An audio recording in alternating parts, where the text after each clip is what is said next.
What's been happening at Maitland Local Court this week?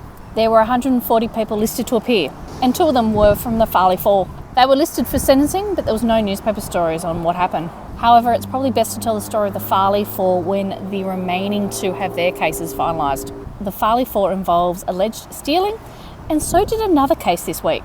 Thanks to the police issuing a media release, we heard about some alleged stealing in Rutherford. Yes, I have to say alleged, even if there's heaps of footage of this offender on those social media community pages. The defendant has a number of cases here at Maitland Local Court, and there have been a few social media posts this year where people have shared footage of the defendant allegedly on their property or allegedly stealing.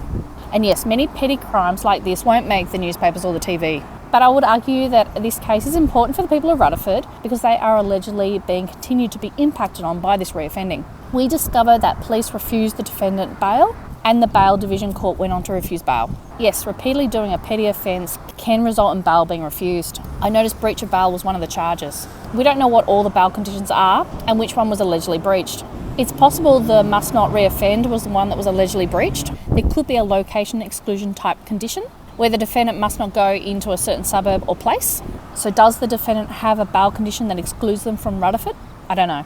I think that's the type of information we the public should know about because it helps us understand how our legal system is mitigating the risk to the community during legal proceedings. In other news, I'm finally getting better after weeks battling a virus and the stitches are finally coming out. Oh boy, I'm sick of being sick.